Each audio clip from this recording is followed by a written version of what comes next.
Oi, gente! Olha eu aqui outra vez. Vamos dar continuidade às nossas aulas de língua portuguesa para o sexto ano A. Direto para a aula 4. Vamos começar?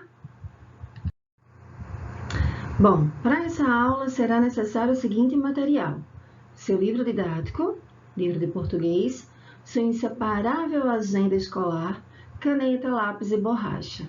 Os lembretes de sempre. Vamos ler juntos mais uma vez? Registre suas dúvidas e as envie pelos comentários do YouTube ou plataforma plural. Marque sua presença nos comentários no YouTube.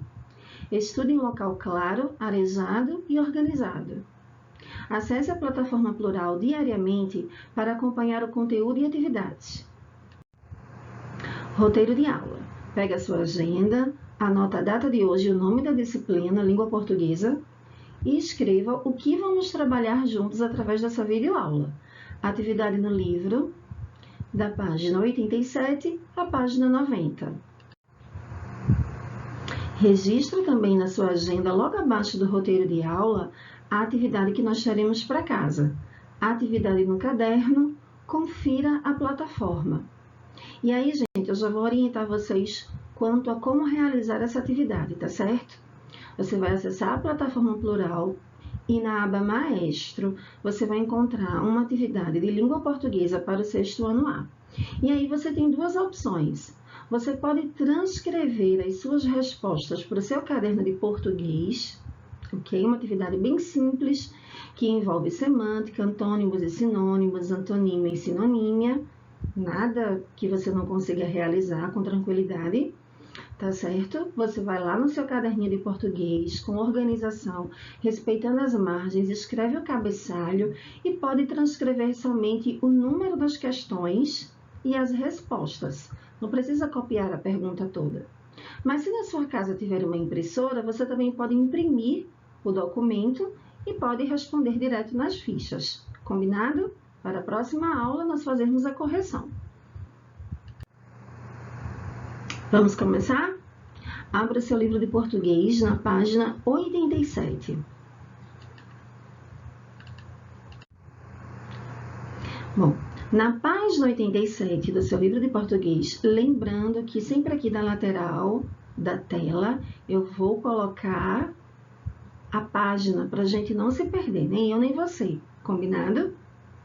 Então, na página 87, lá em cima da página, tem um enunciado que diz o seguinte: tarefa. A seguir, você vai ler a carta de um devedor caloteiro que, de forma ousada e irônica, tenta justificar sua inadimplência. Não se sabe se essa carta é verídica, mas alguns dizem que sim, até mesmo que foi divulgada pelo próprio Clube de Dirigentes Lojistas. A correspondência foi enviada pelo devedor a uma das várias lojas credoras, conforme ele mesmo informa na sua correspondência. Então, a gente vai ler uma carta de um devedor caloteiro, de uma pessoa que está devendo algo a alguém e, por alguma razão, não paga. Vamos ler o texto juntos. Você pode acompanhar da tela do seu notebook ou do seu celular, ou pode acompanhar diretamente no livro como você achar melhor, ok? Antes de começar a leitura da carta, é importante frisar o seguinte: veja que tanto nesse enunciado que nós acabamos de ler, quanto lá embaixo, no finzinho da carta, existem palavras que estão escritas com a cor amarela.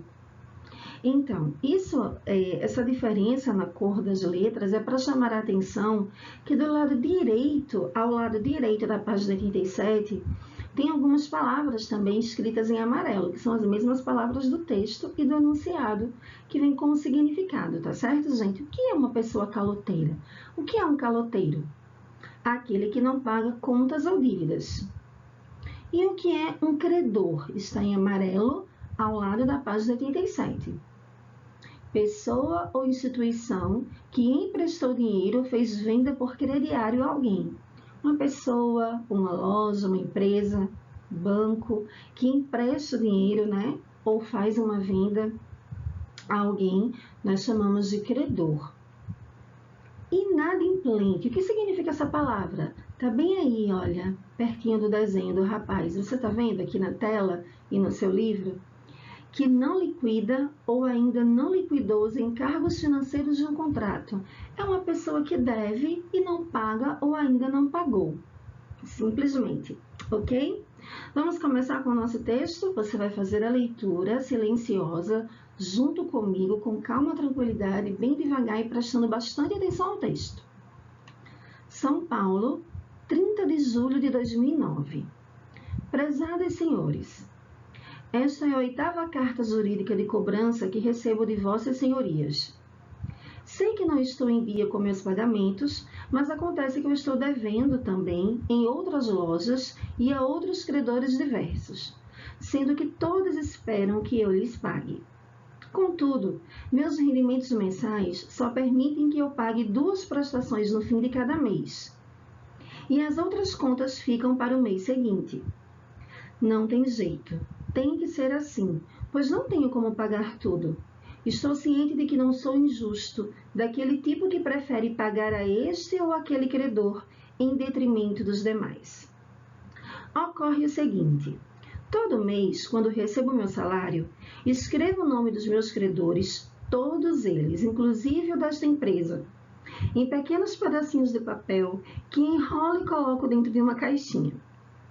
Depois, olhando para o outro lado, retiro 2 papéis, que são os 2 sortudos que receberão meu rico dinheirinho.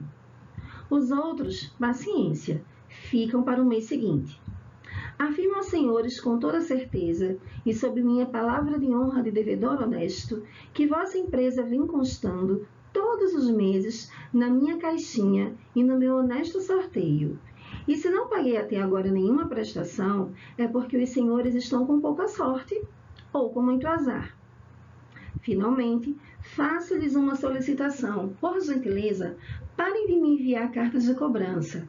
Se os senhores continuarem com essa mania de me enviar cartas de cobrança ameaçadoras e insolentes, como a última que recebi, serei obrigado a excluir o nome de vossa empresa dos meus sorteios mensais. Sem mais, seu querido inadimplente. Todas as vezes que eu leio esse texto, eu me divirto muito com ele, pessoalmente, gente, eu acho ele muito engraçado. É uma carta de um inadimplente. A gente viu aí ao lado do livro que o inadimplente é aquela pessoa que não liquidou, não liquida os seus encargos financeiros, ou seja, alguém que não pagou, que não paga a sua dívida por alguma razão, e ele escreve, esse inadimplente ou esse caloteiro, como está escrito também lá em cima do seu livro, ele está devendo a uma determinada empresa. Por causa disso, ele recebe cartas de cobrança dessa empresa e até o momento que ele escreve uma carta explicando o motivo de não pagar. O salário dele não é suficiente, ele tem outros credores, ou seja, outras pessoas ou empresas a quem ele deve, e todos os meses ele faz um sorteio de quais são as empresas a quem ele vai efetuar o pagamento. E se aquela empresa ainda não recebeu o pagamento dele, porque tem muito azar ou pouca sorte, como diz o texto. Vamos às questões? Virando a página e passando para a página 88. Como nós vamos trabalhar, gente? É importante que, se for necessário, você pause o vídeo e volte ao texto quantas vezes forem precisas, tá certo? Sentiu a necessidade de voltar ao texto, deixa a preguicinha de lado, pausa o vídeo, volta e lê novamente, para lhe ajudar a obter do texto o maior número de informações e compreensão, certo? Com relação às respostas, nós vamos lendo, comentando e você vai respondendo da melhor forma possível.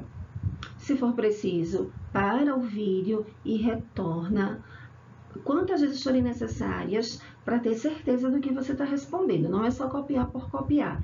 É muito importante que você tenha consciência da resposta, do motivo daquela resposta, e aí sim você copia a lápis sempre, ok? Página 88, primeira questão. Quem é o remetente e o destinatário dessa carta? Fácil.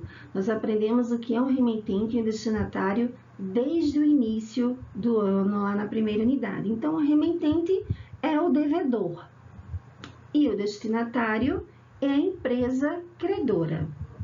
essa carta não tem os nomes nem do destinatário e nem do remetente. Então, você só precisa colocar que o remetente é o devedor e o destinatário é a empresa credora.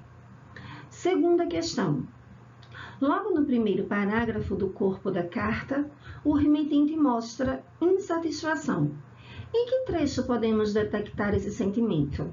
Então, voltando ao texto, e se for preciso você volta e lê, você vai perceber que no trecho em que diz que é a 8ª carta jurídica de cobrança que ele recebe, ele está insatisfeito com isso, ele não gosta disso, ele não está gostando de receber essas cobranças. Então, a resposta é no trecho em que diz que é a 8ª carta jurídica de cobrança que ele recebe. Questão 3. Escreva 2 argumentos feitos pelo devedor logo no início de sua carta para justificar o fato de ele não estar em dias com os seus pagamentos. Bom, gente, em sala de aula, em nossas aulas presenciais, o que nós faríamos? Voltaríamos ao texto e iríamos reler esses parágrafos antes de escrever a resposta. Como aqui nós temos contra nós o fator tempo, então você vai parar, pausar o vídeo, vai voltar, ler o texto, encontrar esse parágrafo para depois copiar aqui, tá certo? É importante você fazer esse acompanhamento em casa, eu confio em você. Você pode escrever da seguinte forma a resposta da questão 3. Primeiro argumento. O devedor diz que está devendo também em outras lojas. E segundo argumento, diz que seus rendimentos mensais só permitem que ele pague a 2 prestações no fim de cada mês. Esses são os argumentos que o devedor usa para informar a empresa que está fazendo a cobrança o motivo dele não poder pagar a essa empresa. Questão 4.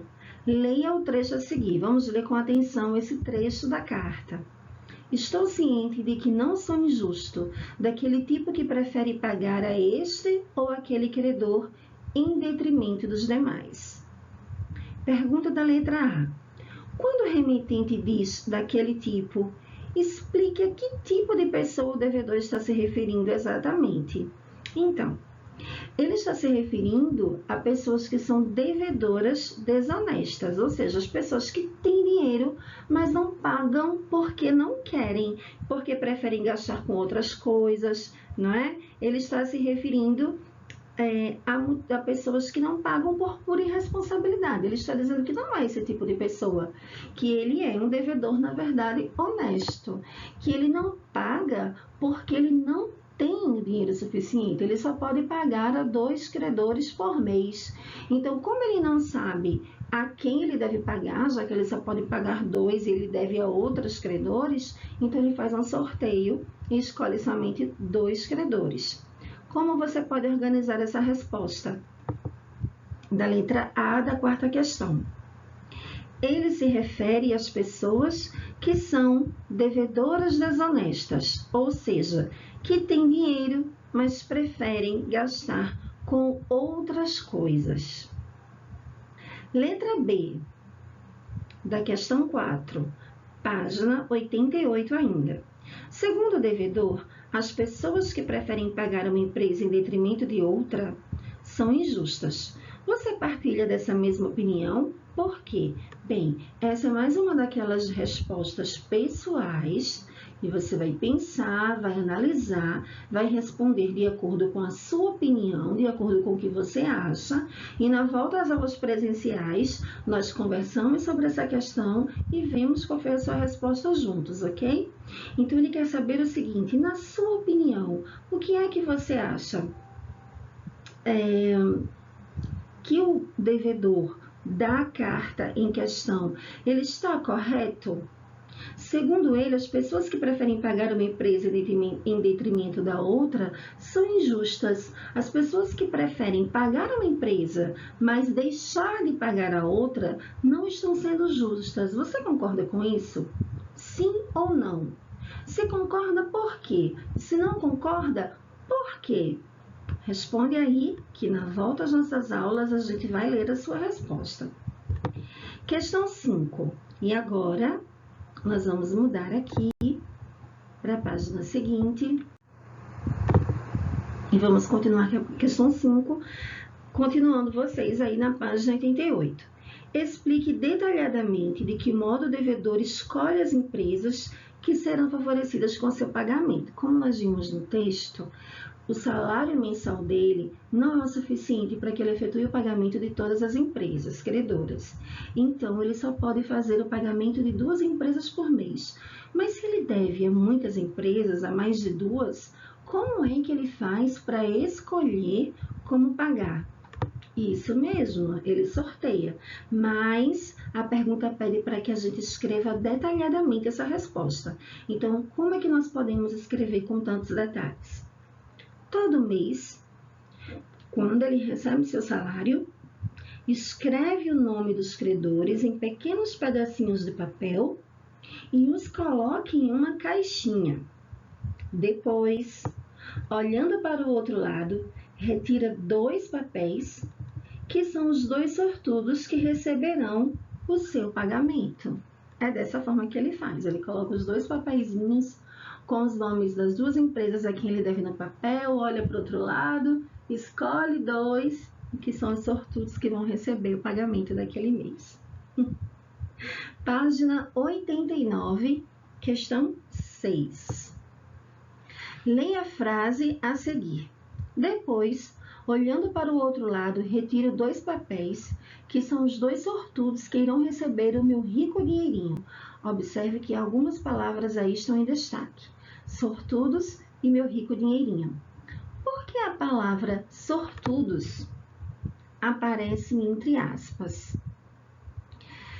Bom, porque essas 2 empresas que ele diz que são sortudas não vão ser beneficiadas por sorte, né, gente? Pelo contrário, são empresas que têm por direito receber o dinheiro, o pagamento do devedor.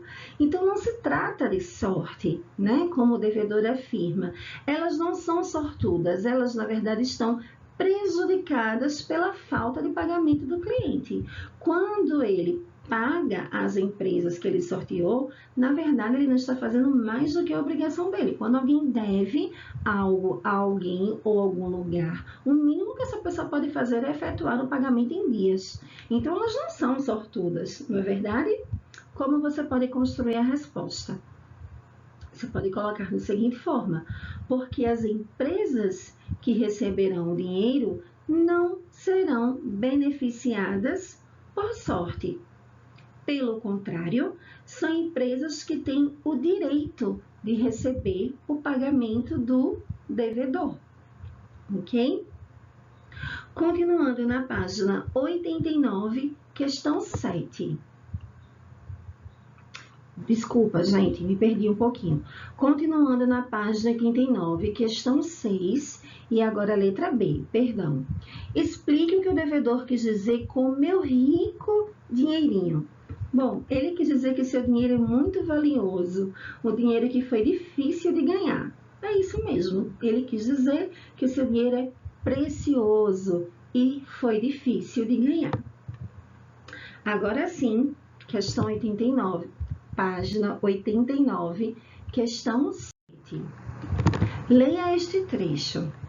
Afirmo aos senhores, com toda certeza, e sob minha palavra de honra de devedor honesto, que vossa empresa vem constando todos os meses na minha caixinha no meu honesto sorteio, e se não paguei até agora nenhuma prestação, é porque os senhores estão com pouca sorte ou com muito azar.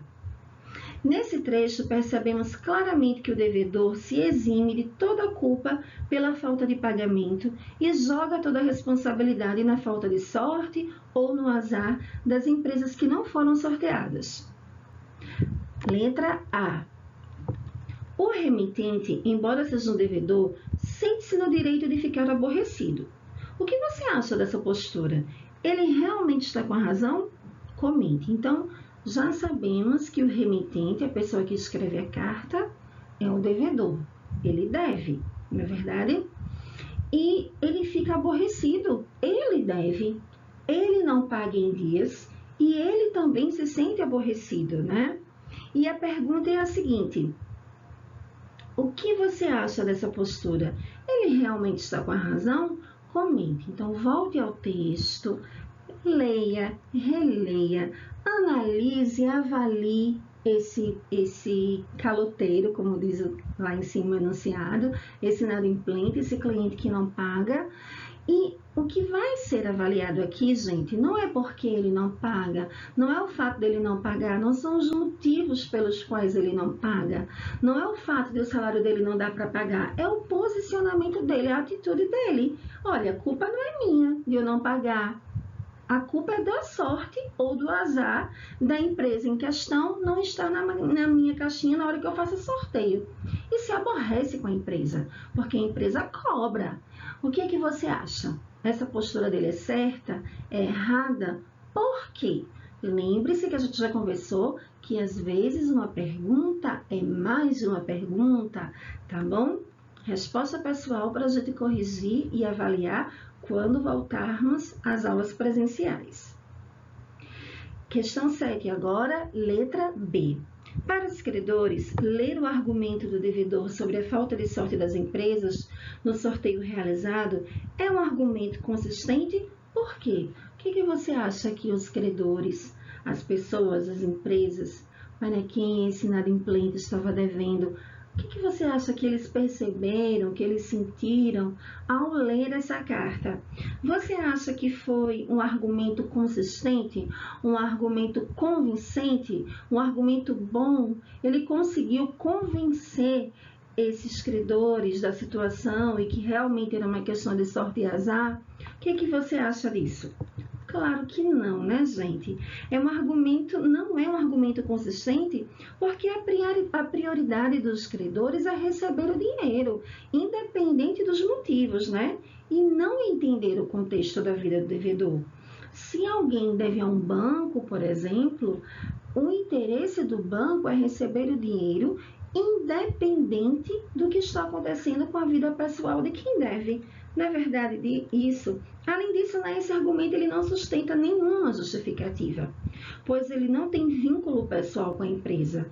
Quem está devendo a essa empresa não é um amigo, não é um familiar, não é um colega, é uma pessoa desconhecida, um cliente como outro qualquer. Então, você pode dizer que não é um argumento consistente, porque o interesse dos credores é receber o pagamento. Além disso, esse argumento não tem justificativa, pois ele não tem vínculo pessoal com a empresa credora. Ok? Na mesma página 89, agora vamos à questão 8. Qual é a solicitação feita pelo devedor no final da sua carta? No fim da carta, o devedor, que é o remetente, faz uma solicitação à empresa credora. Você sabe qual é? Lembra? Não lembra? Se não lembra, para o vídeo e vai lá dar uma olhadinha. Ele solicita à empresa que pare de lhe enviar cartas de cobrança. É a solicitação que ele faz, ok? E agora, a questão 9 da página 90. Vamos à questão 9? Se as empresas continuarem a enviar cartas ameaçadoras insolentes, o que ele fará? Olha, ele diz lá no texto que se as empresas continuarem enviando essas cartas, ele vai fazer alguma coisa. E o que é que ele diz que vai fazer? Ele será obrigado a excluir o nome daquela empresa da sua caixinha de sorteios mensais. Essa é a resposta. É como se ele estivesse ameaçando a empresa de colocá-la de castigo. Olha, se você continuar me escrevendo essas cartas, eu tiro o seu nome da minha caixinha de sorteios mensais. Questão 10. Podemos afirmar que é uma mescla de linguagem formal com registros de informalidade? Explique sua resposta exemplificando com palavras e ou expressões da carta. Olha só, o que a pergunta está colocando, está pontuando é o seguinte: nós podemos dizer que existe uma mistura de linguagem formal e informal, porque já sabemos que no caso da carta formal, da carta de solicitação, a linguagem deve ser formal. Mas existe aí alguma mescla, alguma mistura com informalidade? E ele pede também para que você exemplifique com palavras ou expressões da carta. Sim, a linguagem é formal, mas apresenta traços de informalidade e até de ironia. Não é verdade? Traços de formalidade. Prezados senhores. Isso, essa forma de tratamento é formal. Vossas senhorias, sem mais. E os traços de formalidade? Olhando para o outro lado, meu rico dinheirinho, seu querido inadimplente, seu querido inadimplente é um exemplo clássico e típico de ironia. Então, você pode escrever da seguinte forma: sim, existe uma mistura de formalidade e informalidade. Na linha abaixo, para ficar mais organizado, você pode escrever traços de formalidade, 2 pontos, e pode citar as palavras e expressões formais.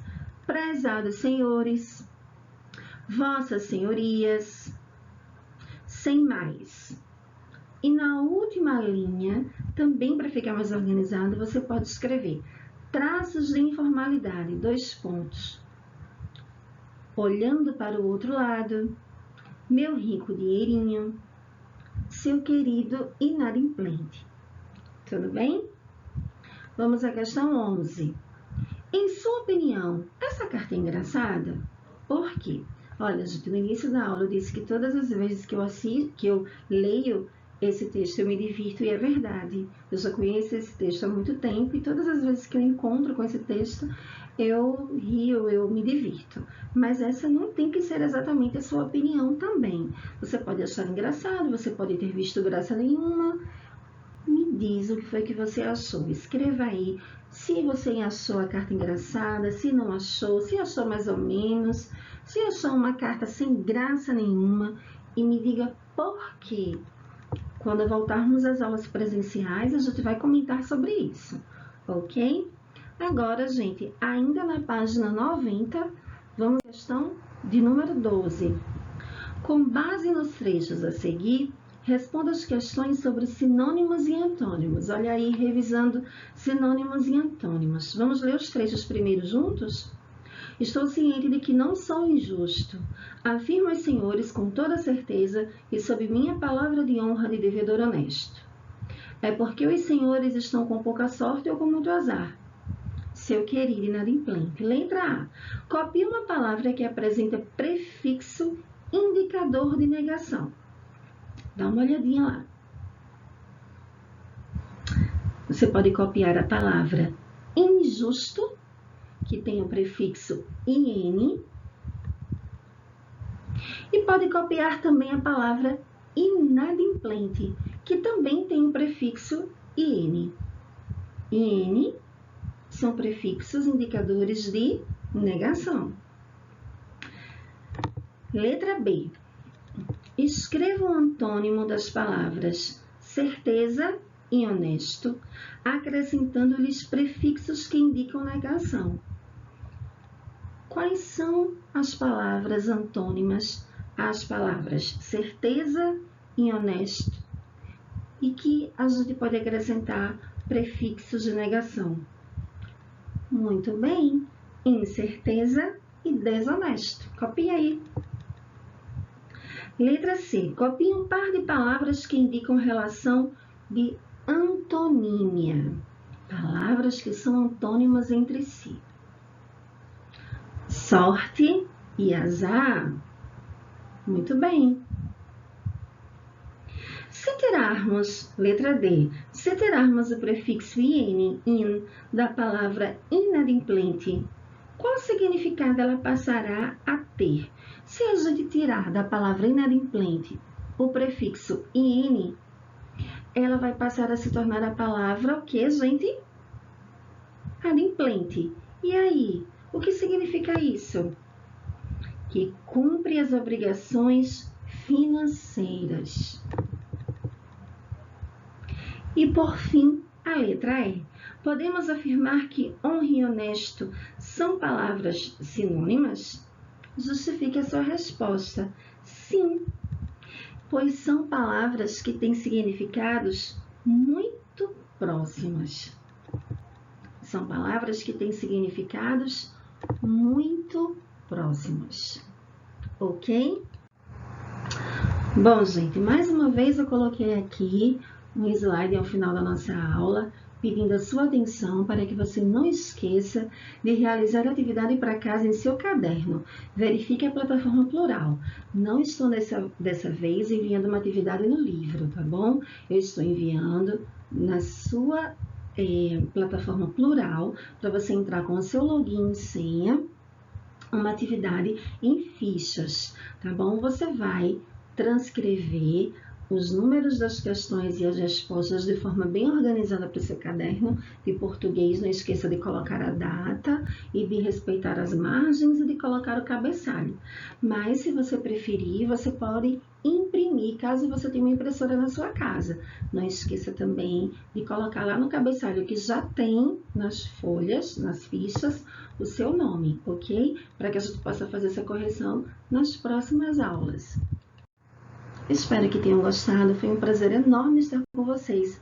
Bons estudos e até a próxima videoaula. Ah, e que a Isa tá morrendo de saudade. Tchau, tchau!